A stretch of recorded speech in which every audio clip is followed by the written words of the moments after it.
Chairmen of the boards, welcome to all. Whatever time zone you celebrate, we welcome you here. And we're talking about today the recent video that was put out by our pedal lord and savior, the great Josh Scott from JHS.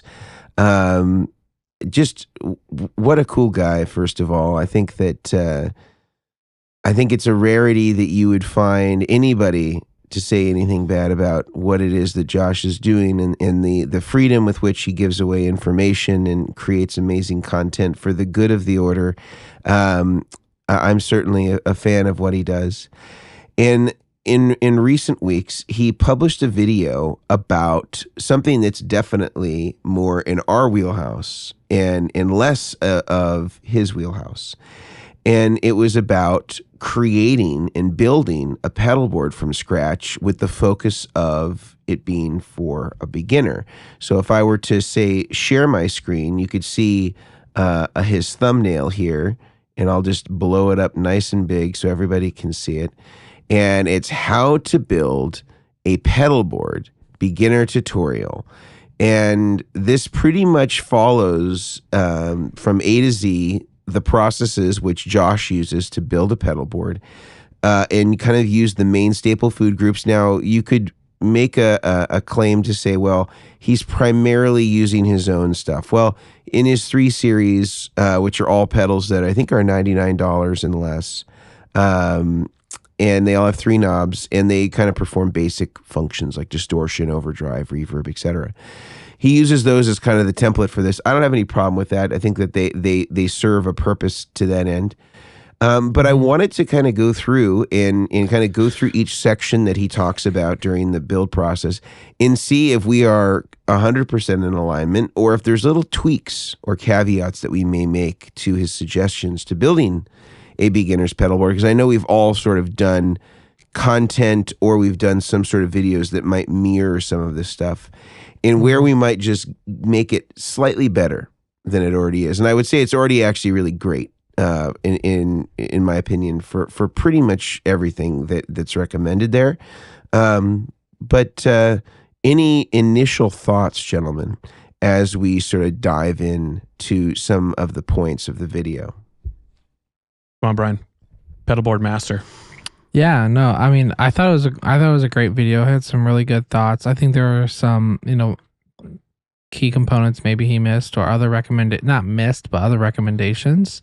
When you were watching that zip tie being pulled, did you find that it was making your blood pressure increase? Maybe a little. Maybe we need to do one full episode on how to do a zip tie. Just a zip tie, Omilion style.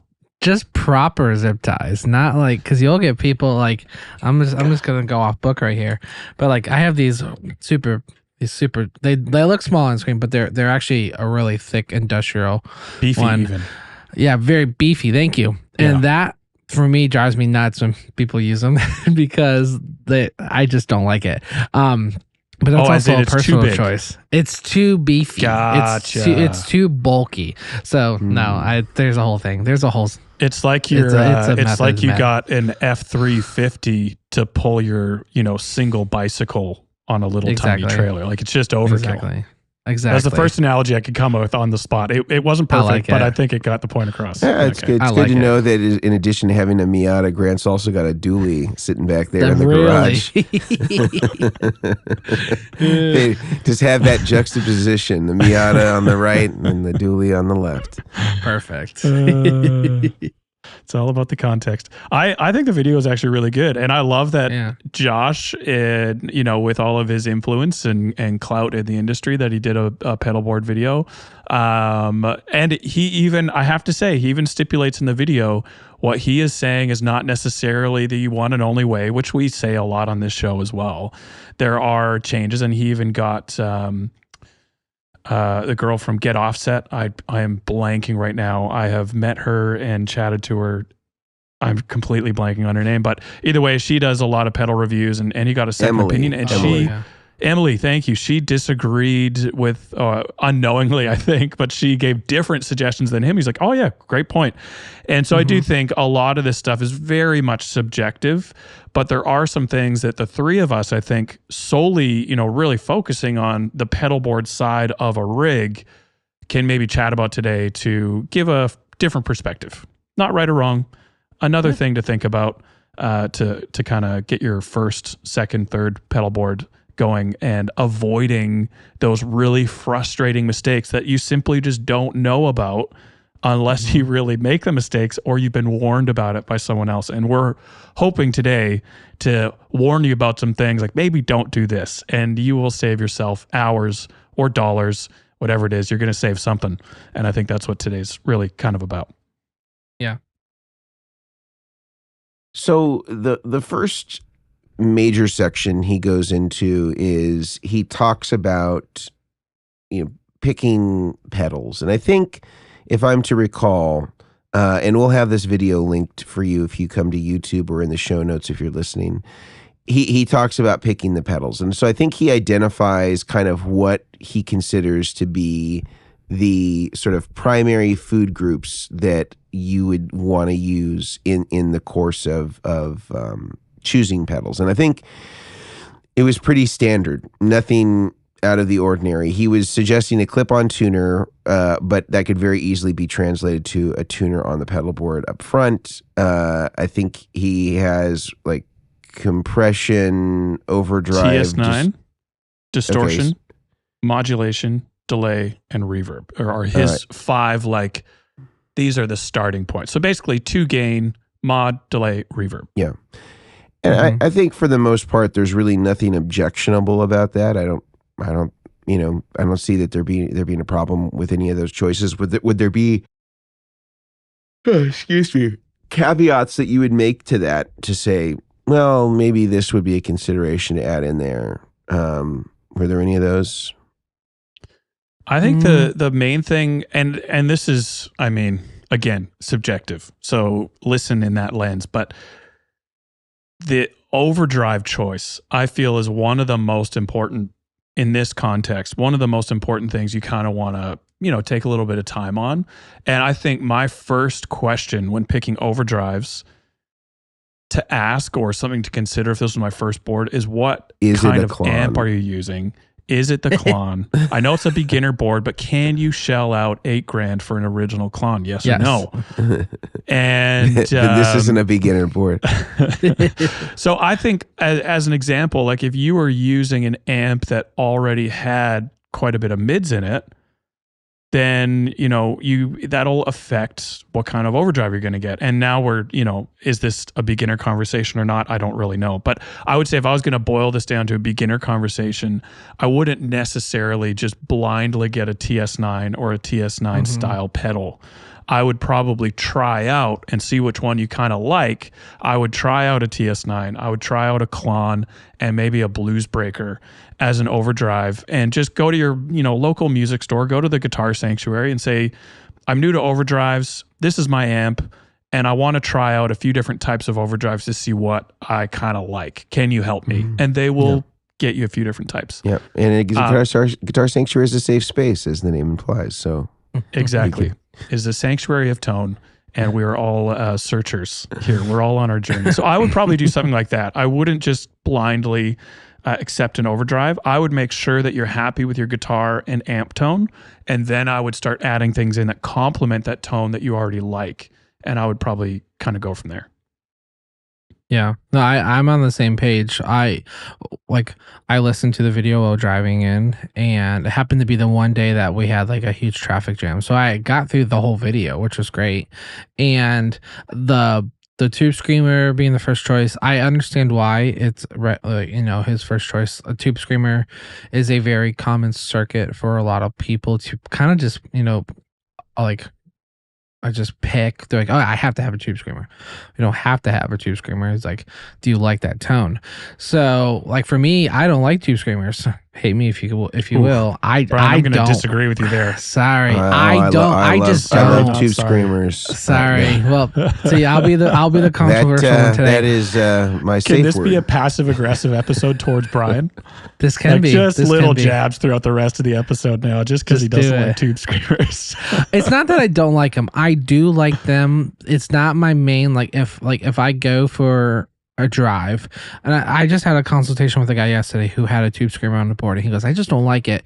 It does this type of noise, and it's too harsh sounding. I want it to do this, which we ended up looping onto a blues breaker, like a JHS Morning Glory or something. But that's like the reason I don't like excuse me, the reason I don't like tube screamers is because to me it's not, I don't feel like it's my sound that I like. It's not the tone I like.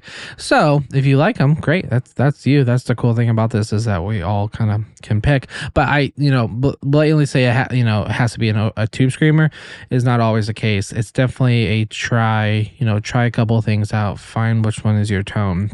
And yeah. So I'm on the same page. Besides us not being on the page about tube screamers. Yeah, of course. Which, I mean, you call yourself a guitar player, and that's great. But this is kind of one step against you.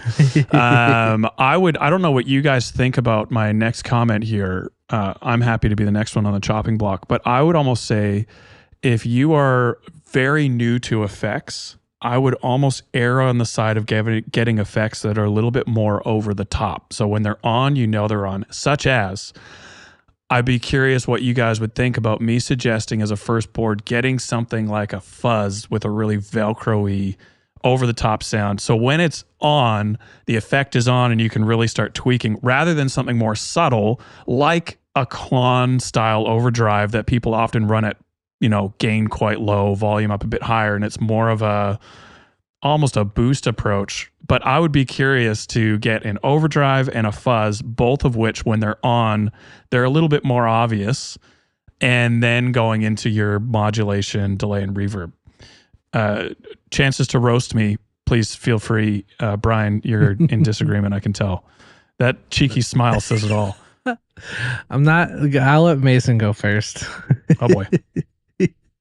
If he has any. I don't know that I'd say fuzz necessarily, unless you were gravitating toward artists in sort of your pedal choice that might be some connected White, to that maybe. sound. Yeah, I mean, if you're really talking about super Velcro-y stuff, yeah, I'd say if you're into that sort of thing, like, of course, like, get that, like the Tube Screamer or the Rat won't get you that. Although the Rat at high gain settings can kind of get a little bit of that. It can get nasty. Yeah, I would say that there could be obvious substitutions, but again, if you're truly a beginner, you may not even have that connection, that like a fuzz is that sound. And so, I think a lot of the suggestions that Josh makes are things that are kind of trying to give you a baseline. And then as you start to develop more of an understanding, you can embellish that signal path and substitute products as needed. And this is kind of going to get you, in the door, and then you're going to kind of learn and educate yourself, and you're going to understand what certain things mean or what the characteristics are of a Tube Screamer. So now you have a comparison point to go into other effects. So I don't know. I mean, sure, somebody who's into Jack White and they know that that's what he uses, God bless, do it, But I think kind of adjusting the aperture for just big picture. I think that kind of this suggestion is like, it covers all the main stuff. I don't know that there's like anything I could point to directly. Like I could say, oh well, what about a compressor? But I remember being really new to guitar pedals and trying to compressor, and I couldn't even really figure out what it did. So there's like things that I could think of where it may be confusing, and I think for the most part, the stuff that he stomped on to your guys' credit, most of these you'll hear them as an effect when they're on. It's not they're not subtle. I also second the compressor thing, being quite confused about it. Like, why did I pay all this money for something that is? I was like, what does this thing the do? input jack is connected to the output jack, and that's it. Yes. Yeah. No. I couldn't hear that subtlety. I remember getting like a Keeley compressor too, like the 2-knob, when that was like the thing to get. And I was like, Yep. Man, what does this thing do? Yep. But moving on in his kind of delivery of the video, he goes into patch cables, and he very adamantly stresses soldered cables, and in fact says that the solderless varieties, any issues that he's had on a pedalboard, I think this is a direct quote or paraphrased, where he says any issues he's had on a pedalboard is usually related to some sort of solderless cable error. And I know that there are people out there that are going to comment and have commented that said, well, I've used fill in the blank solderless brand for years, and I've never had a problem. And all I can say is, count yourself lucky. Somebody, George L. is lighting a candle for you every night, and you're doing the sign of the cross before you fire that thing up, because it's on borrowed time. And again, just because you have a connection doesn't indicate the quality or how consistent or intermittent that connection could be. Like, I know on solderless boards, sometimes you can just jostle them a little bit, and then all of a sudden everything comes back to life. Like, that shouldn't be the standard to measure a guitar cable against. Well, it always comes back, sort of thing. And so I appreciated that he was really adamant on soldered cables. And then I also appreciated, for the people that don't want to do that and they want to go with a pre-made, and I think he uses those Ernie Ball ribbon cables. I thought it was interesting that he characterized them as, like, I think he called them like unrepairable, or he had some sort of... They were the Planet Waves molded ones that he's basically said, good value for money, but you can't repair them. I can't remember if he said the same thing about the ribbons. And the same thing about the ribbons, because they're you can't take apart the jack. It's like everything is part of the unit. So I suppose it's not 100% true that you couldn't repair them. They just wouldn't repair very nicely. Like, you'd have to like trim it down and heat shrink it and do all sorts of like weird stuff to it to get it to possibly repair. But I think what he means is, like, you can't unscrew the jacks and resolder it, if something goes wrong. So I was in full agreement of everything you said there. What about you guys? Yeah, I think the only trick nowadays is these types of cables are great for the standard mono, nothing crazy going on type pedal. But more and more pedal makers these days, for the sake of trying to get a smaller enclosure and fitting more hardware into one box, are needing to use specialty cables, with which none of those options he gave are going to suffice. So I'd say for a beginner board, absolutely, but very quickly you're going to find yourself needing more cables, and that's where you need to, maybe go with some HOSA stuff or some other, molded options or something like that, that are specialty cables, or get them custom built, or learn how to make them yourself. So yeah, I didn't have any huge issues with the cables he suggested. I have customers. I've never used the ribbon cables myself. I have customers that, are pretty big fans of the ribbon cables, but I can't speak for them personally from my own experience. Yeah, watching him recommend the cables, I was familiar with a couple of them. I've had a couple of them in the past, and they were definitely the once they're dead. Like, once they're done, they're done. Like, there's no repairing them, just because of how they're molded. I think a comparable option, and I think a lot of those were like, and there's nothing wrong with his picks or anything. I think they're easy to get. You can get a lot of those at Guitar Center. You can order them on Amazon. Like, there's easy places to get them. But like, if you're ordering those cables online anyways from someone, you could easily go to Goodwood.com, goodwoodaudio.com, Creation Music Company, all these builders that do already have. I'm not sure if you have pre-made cables, Grant. I think yours are all custom, kits. right? There's looper kits that are pre-made, but yeah, that's probably less of a beginner thing. Yeah, but like Creation, like John at Creation Music Company, they have their page where they have patch cables, and he's shown me he has bins of like 6-inch pancakes or 8-inch or 10-inch, whatever cables, and there are different orientations for pancakes, right angles, straight plugs, straight to straight. Like there's all these different options. So I think when you start getting into like if it's a basic board like that, 5 pedals, yeah, you can do those right angles because you're gonna hide them. But if you're getting into like a switching thing, you're adding a Fender switchboard like we talked about last week. You're adding that into the setup. That switcher physically cannot work with those big bulky right angle type patch cables. So I think going the route of finding someone, a builder, have them custom made is always a great option too, especially like I saw the Lava right angle connector cable he had. It was like $25 for this like 6-inch right angle to right angle cable, but for like $25-$30 you could have a custom cable with the orientation of a pancake, right angle, or straight. So there's all these different options. So I would say definitely investigate, especially if you're going with a switcher as your first time building a board.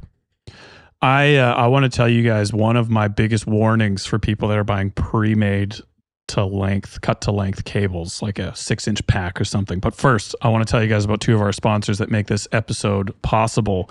The first one is the Guitar Sanctuary, and that is, we've already mentioned it today. You can get your cables there. You can get pedals and try out different overdrives, delays, all that. You could go in there and just say, hey, I have no idea what effects I need to get. This is where I'm trying to end up. This is the destination in Tone Town, and the Guitar Sanctuary will help get you there.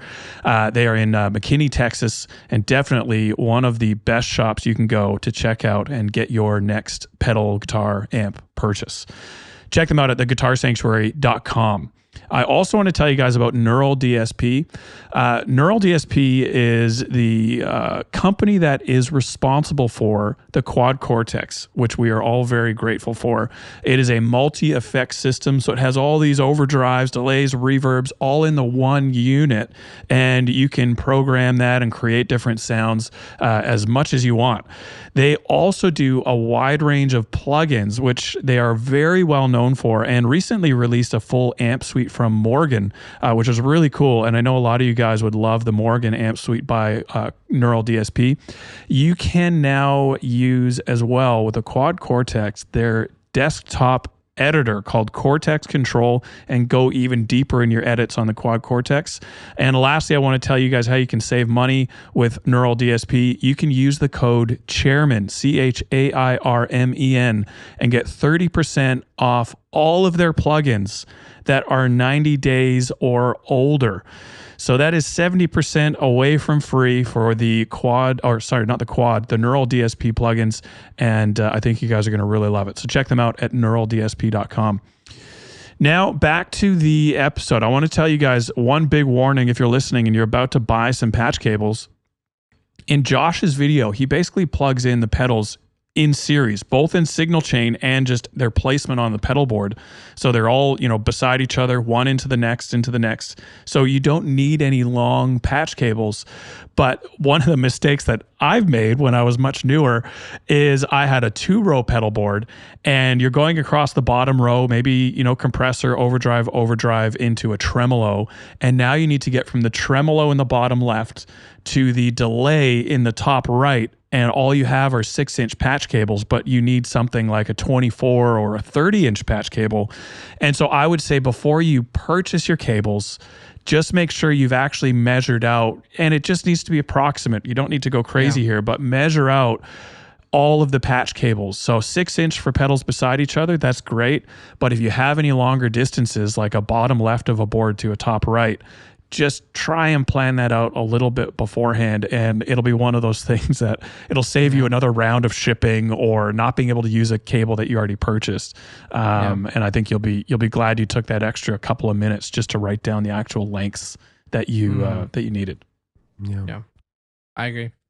So let's move into the next part, which was power supplies. And I think just from our conversations offline, this is maybe the only component where we really had a disagreement.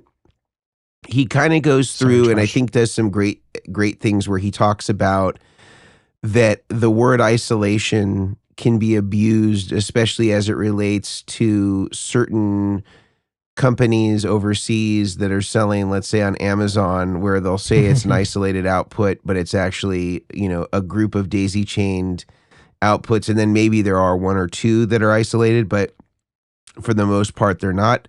And then he goes on to kind of say, here's an example of, a quality isolated supply. He mentions Voodoo Lab. He mentions Strymon. And he said anything with Voodoo Lab is great. And I think that that's one place where people who are more experienced in the world of building rigs, because I think Josh would admit that he maybe, builds rigs for himself, but generally is not anywhere near the volume of any of us as far as how many times they've built rigs, the number of times they've dealt with these power supplies. And this isn't to say that Voodoo Lab makes a bad product. We're not saying that. I'm not saying that. But what I am saying is that some of the Voodoo Lab products, especially in the way that he used the power supply, I know he didn't use a Voodoo Lab power supply, but by putting a Voodoo Lab power supply underneath the board for almost every model would be problematic. And we've got another episode that talks about power supplies that you may want to check out, where we go into the differences between what's called a linear power supply, which is characteristic of most of what Voodoo Lab makes, with the exception of the Voodoo Lab Paddle Power 3, 3 Plus, X4, and X8, which are kind of their newest supplies. All of the other supplies that they've made are all linear, and that means they have a transformer, and that means when you put that underneath other pedals, you can often get noise associated with the magnetic interference of the transformer and its interaction with the pedals, and this can relate or induce a lot of noise into the rig. And I don't think Josh maybe is aware of that or hasn't built enough rigs to know this, but I think we've all had our experiences using a Pedal Power Mondo or a Pedal Power ISO 5 or a Pedal Power Digital or a 4x4, where you've put it under something and it causes a heck of a lot more noise. I also think that on the power supply end, he kind of mentions Strymon as the top. And I think we would all say that Chalks is actually the best. 100%. And I wouldn't say it's because the Strymon is poorly designed, because it isn't. It's very well designed. But I would say mechanically it is inferior to Chalks. And Chalks also, well, I'll let you guys talk a little bit about Chalks. Why would you, Grant or Brian, say that Chalks, why would we call that the premier power supply? I would say like the build quality of the units. That's a huge factor, especially with like how many, like it's seeing a touring board versus seeing someone that's just like a local player or a hobbyist of playing. You'll see how much of a beating these pedals go through.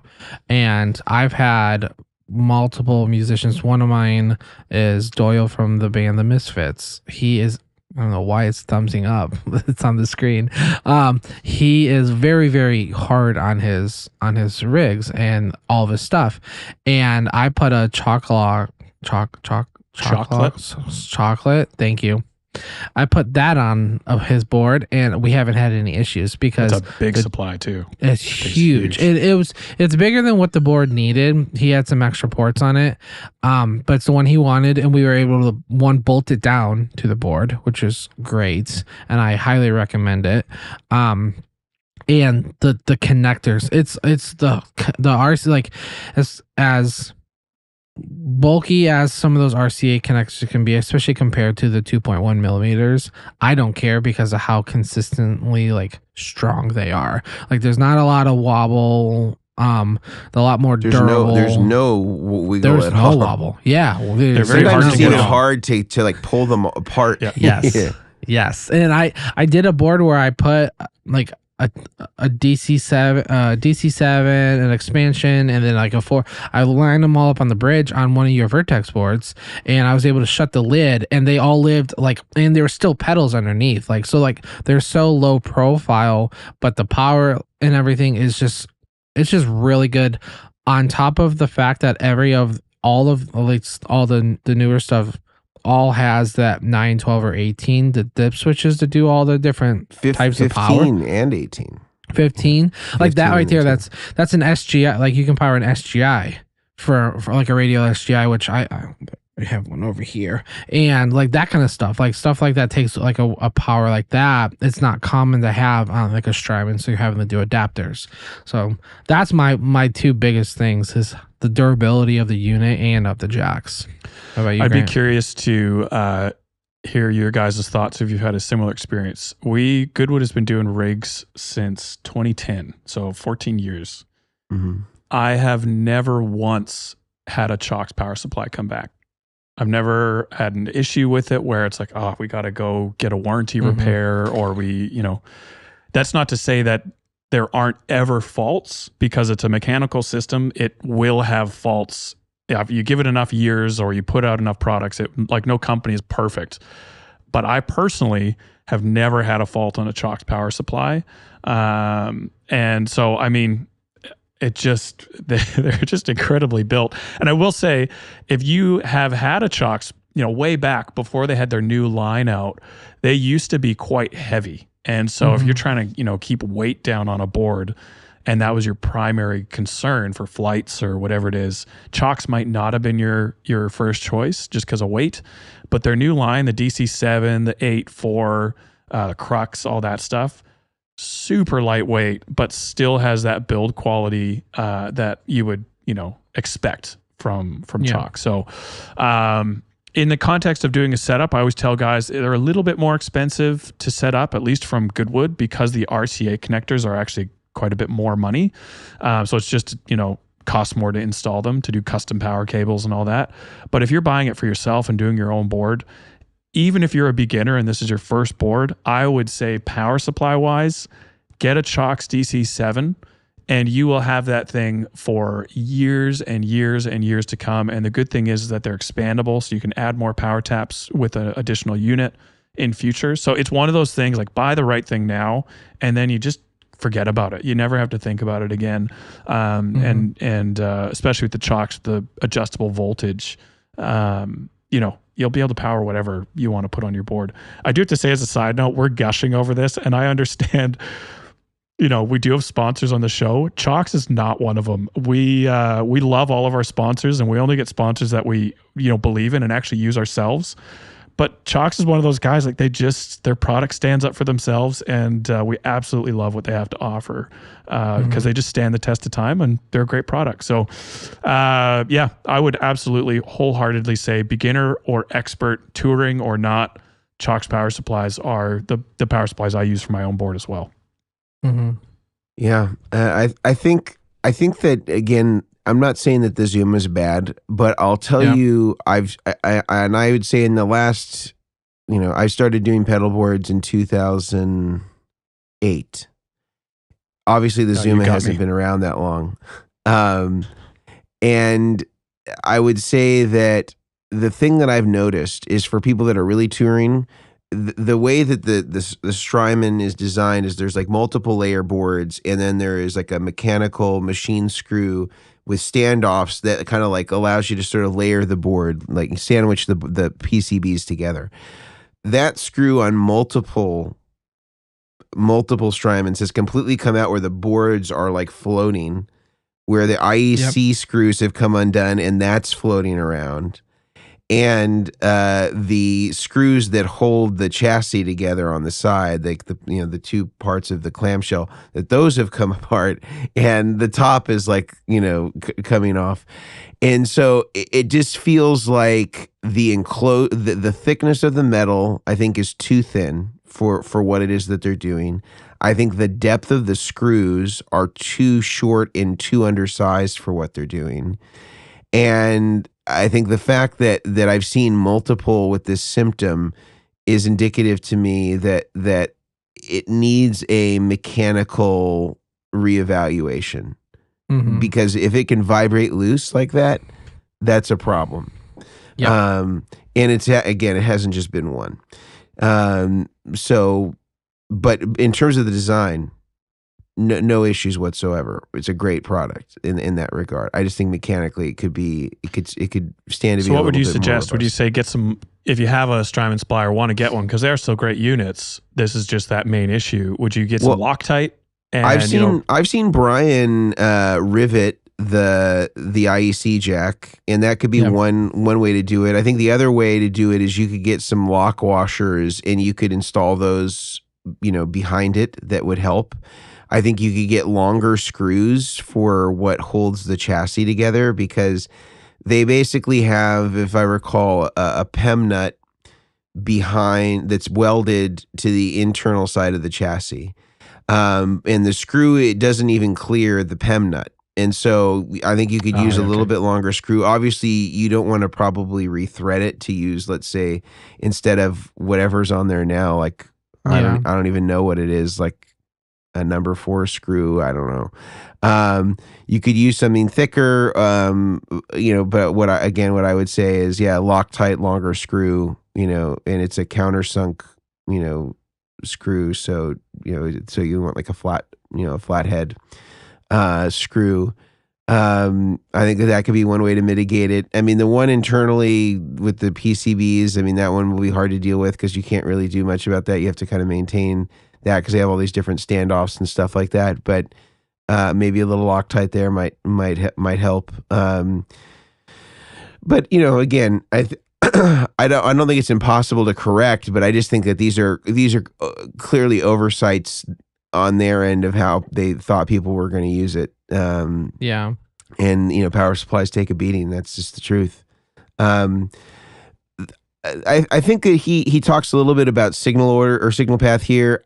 I don't really think it's worth spending too much time on, because I think it's a pretty standard thing that I don't think we would have any disagreements with. I mean, I think that, again, for a beginner, I wouldn't get into parallel routing or stereo or switching your overdrive and distortion positions necessarily. I think we can kind of leave that alone. I think maybe we just move straight to Velcro.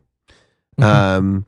And the thing that I thought was interesting with the type of Velcro that he's using is he kind of decided to implement it in a similar way that we would use dual lock, whereas I think ordinarily people, when they buy Velcro in the style of what he used, they'll just carpet the entire bottom of the pedal board so that they have some ability to move pedals around without having to reapply Velcro. And so to give you a visual, if you're listening to this or unsure of what we mean, normally with 3M Dual Lock, which is all of our preferred adhesive to put pedals down on pedal boards, this is a little bit different than an ordinary Velcro, and it is much stronger than Velcro. You can pick up an individual pedal off your pedal board and it will bring the whole pedal board with it. It is so strong.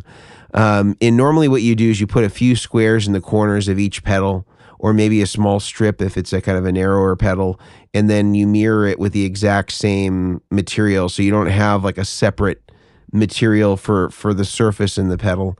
And you can mate it to each other that way, and you kind of only use it where you need it. You don't carpet the whole bottom of your pedal board with this. And so Josh took a similar approach using conventional, Velcro. Mm-hmm. And I think that even if you are going to use it, I actually think it is a good idea to use it in this way, especially if you're planning to do nice cable routing, because one of the drawbacks of carpeting everything is you really can't do much cable management using zip ties, like I guess or in tie down mats. Like I guess you could zip tie stuff together, but it's just kind of like floating there loosely on the board. So I don't know that for a beginner the use of dual lock may be necessary. I kind of appreciated that he did it in this fashion. I think it definitely looks cleaner to me. Functionally, I don't know that there's any real benefit. Did you guys have any sort of opinions on the way that he decided to do the Velcro? Yeah, no, I like the fact that he didn't carpet the whole thing. And I think Grant has done it to where he actually did like hook and loop something and did a piece of, was it the hook or the loopers? You did something on an anchor, and then you were able to like stick it to the board. I had a customer that really wanted the a customer that really wanted the carpeted top or to keep the carpeted top. But obviously, if you're paying someone to do a setup, you want clean cable channels. So yeah, I got a bunch of individual anchors, put hook on the back of the anchor, and then stick it down. By no means is that perfect, but it definitely did work in that context. But definitely not my preferred approach. Yeah, I appreciate the fact that he didn't also just slap an entire strip of Velcro over like the sticker on the bottom, because there's a lot of people they're like, I have one client, his over here, he's very adamant that like if I even have one, not to put like this like over the serial numbers and stuff like that. So for those listening, that's not putting the Velcro over the serial numbers Yeah, because then once you rip that off, because a lot of manufacturers, they put the sticker right in the bottom on the center, like, and I always have to end up moving that sticker if I can to like the side of the unit or something. But the fact that he just did the skinny strips was great. It does make it look cleaner with the fact that he didn't carpet the whole board, especially because like he said, you'll collect dust or hair or dog hair or you know, the Cheetos that you just ate before the gig or whatever you snacked on. But I don't eat Cheetos, but that's just the first thing I thought of. But yeah, I don't know why I said that, but anyway. It's always the right time to bring up Cheetos. Yeah, well, I don't eat them. My kids are obsessed with them, but I do not eat them. But I do appreciate that fact. I obviously do dual lock, as do you guys. And what's funny though, and I have to say it, every time we get on the dual lock subject, Hook and Luke subject, I always think back about that hammer video that you posted, Grant, that I somehow posted, by coincidence, in air quotes. Coincidence. I didn't know. I legitimately had no idea you posted it. I think someone asked me, and they're like, we saw someone else do it, but they didn't tell me who, and then I found out it was you. But I think, especially from a beginner standpoint, the hook and loop stuff is fine if you're trying to figure it out. Because when I started boards, like when I started just being a guitarist and playing, I did hook and loop too, and that stuff was great. I think I would have gotten frustrated with dual lock because it is more expensive. It is a more luxury type of, it's an affordable hotel versus a very bougie hotel. Like you're paying a massive difference for a different quality of Velcro, and especially for money, I like, now that I know what I like, or boards that are concrete, hook and loop isn't as great because it wobbles. There's a lot of stuff I don't like about it. I also don't like the fact of the whole catching like hair and dirt and dust, because I did a couple boards where just trying to spray it off with an air hose was a freaking nightmare, and I hated it. And but yeah, so I don't think his recommendation on that is bad at all. I think it's a genuine good option, especially. Was the pedal board he used, was that like a pedal train or something? I'm trying to remember. A little mono. Yeah.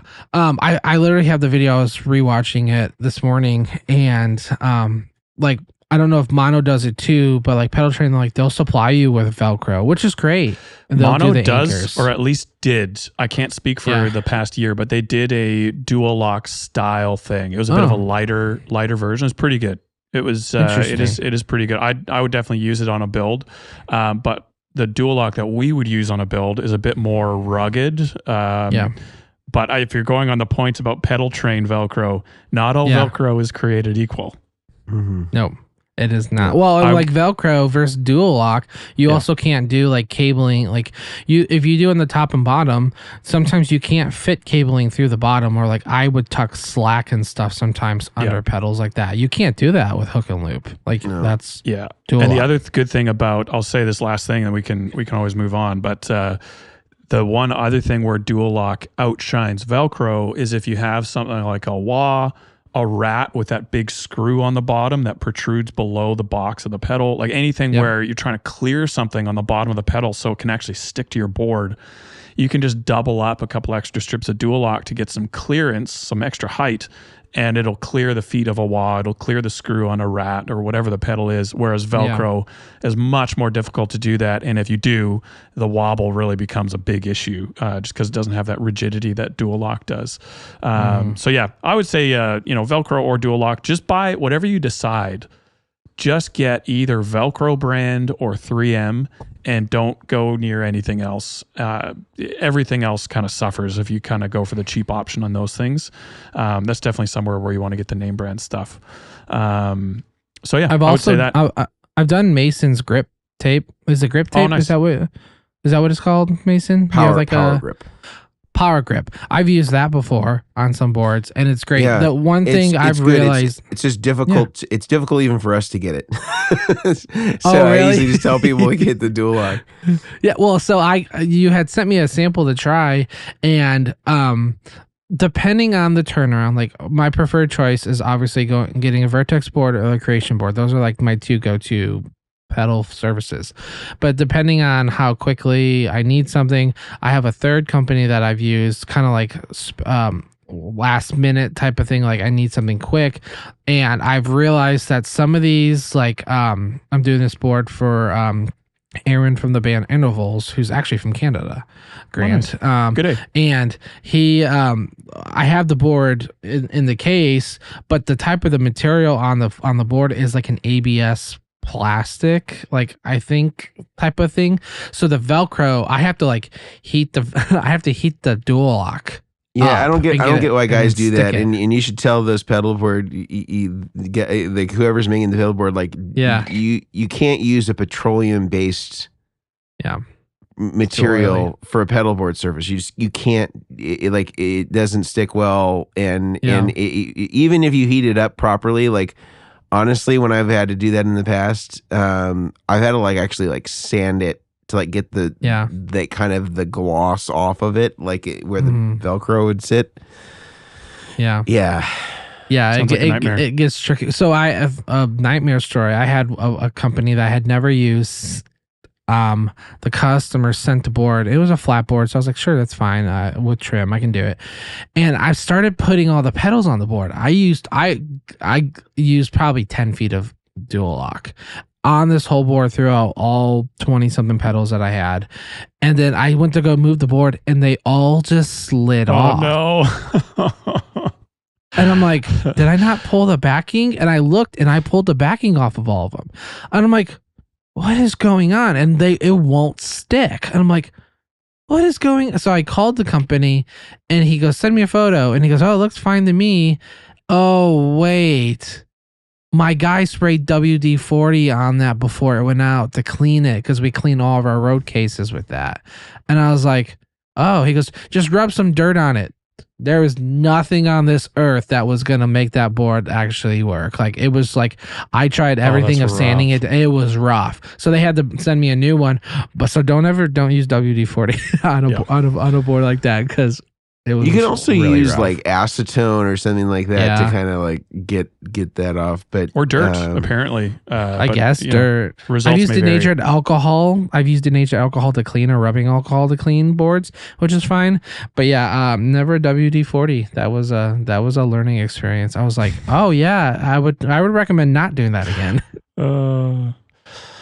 That's all right, awesome. Well, we need to do our last ad break here, and then we can finish up the show. Hey.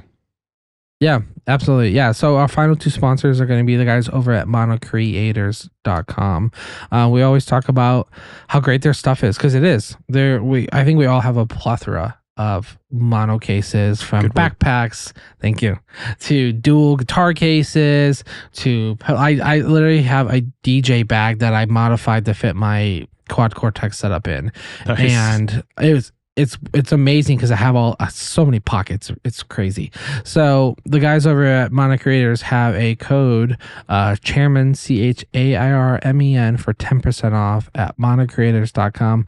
Go use the code. They got power supplies. They do have carbon fiber flat boards. They have a new angled series rail pedal board, as well as their other small, medium, or large style pedal boards.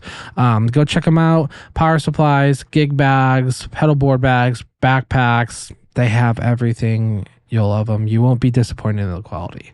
I can also confirm with those, dual lock and Velcro does stick very well to mono boards. Big yes, plus. It does. Very much so. I have a board that I'm doing a second mono small right now, and they are wonderful to work with. The guys over at Bestronix in Chicago, or btpa.com, they are, I will say it every week, simply the best. Pun intended. Brad and the guys over there have great inventory of different types of connectors, cabling, channel snakes, stuff that you need to do looms. They have you covered. They have a discount code to chairs to save you a little bit of money. It's DACHAIRS, DACHAIRS, for 10% off. Go use them at btpa.com. Again, you won't be disappointed. They are high class, high quality. Brad is always on point of getting your stuff. So check them out. Awesome. Well, with our remaining few minutes here, I want to just touch on one of the last things, which was the cable management side. And I feel like I don't even need to say anything. I'm just going to immediately turn it over to our resident, our resident chairman of neatness, and who keeps all of the cables flowing beautifully. Brian, what was your opinion on the cable management, and do you have any suggestions or improvements based on what you saw? And maybe we'll finish on that final thought. Yeah, I think from a standpoint of Josh explaining how to just kind of coil them up and stuff, it's fine. Especially if you're in the newer realm of getting into pedal world. I can understand the thought process of it's underneath the board. You're not going to see it or whatever. It's fine.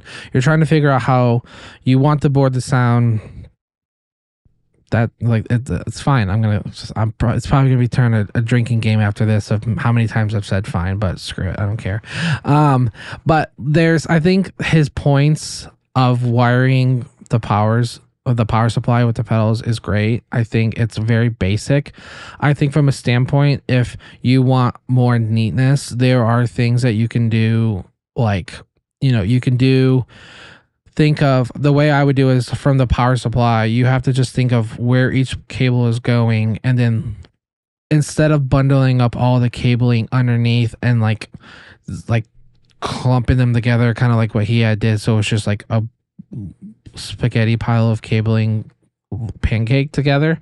Like the excess cabling, if you're using dual lock, you can tuck it underneath the pedal. You can hide the cabling and stuff and still make it clean. It's really easy. I will even do a video of how to do it in 30 seconds if I have to show someone how easy it is. But there's also facts of especially if you use dual lock, you can tuck excess under the power supply. So there's little things that you can do to make things cleaner without it being over the top. Not doing 100 anchors on a small tiny pedal tray nano or something. You don't have to do that. But I think if you can lay out your cables, say you have 5 pedals. The way I would do it is the first 3 pedals, I would do the first 3 cables on the bottom of the anchor, and then the last 2 I would put into the grooves of the top 3. So you're still coiling them together to make them look nice. But where that is helpful is if you need to change out a pedal, if you don't label it. I label all my power supplies and stuff for what is what. But if you're not labeling the unit, it's easy to trace where those cables are going to. And especially if you change out the pedal to, say, you change that out from an 18 volt to a 9 volt. So when you put in that 9 volt accidentally, you forgot to change the power. So there's little things like that you could do to make it a little cleaner, a little easier to manage. But I also don't think you don't have to get into the crazy neatness if you're just trying to figure out what you want, if you're just starting out. So, but you can set yourself up for success by kind of thinking through what you want to do and kind of having a plan. What if I decide to switch it out? How easy is it for me to change the dip switches, that kind of stuff. Nice. Only thing I would add really quickly, because I know we got to finish up here, is I would put the pedals that are most likely to change for higher current devices, modulation, delay, reverb, I would put those on higher current outlets preemptively, even if you don't need it. So if you do change out your delay pedal for something that's a bit more thirsty, you won't have to rejig your power. In the same way, I would, oh man, I had another one I really wanted to share with you guys, but I think it's probably gone now. I do love Brian's point on labeling everything. Here it is. He quickly mentions the pedalboard surface and not leaving yourself with too much extra room. I would, for a beginner board, disagree with that to a point. I think for a beginner board, when you're finding out what you like, you're probably going to be adding a couple extra pedals not too long after you start your board. So a bit of extra room, not going over the top, but enough for 1 or 2 extra pedals, I think is very smart. Because when you're starting out, you're probably going to want to add more pedals rather than swap out pedals, if my experience and my customer's experience would tell me anything. So I would leave a bit of extra room, leave yourself a little bit of room to grow without being ridiculous. And same with the extra, like make sure you have a couple extra power taps so that you can easily grow with power and with the board surface. Other than that, I thought it was such a great video, super helpful, definitely worth watching the whole way through. I've got nothing more to add. I don't know, Mason, I'll throw it to you to close up. No, I think it's a good video. I think, our feedback was minor, and hopefully you give it a watch. We'll leave the link in the description and in the show notes. And until next time, all right, we'll see you. See you guys.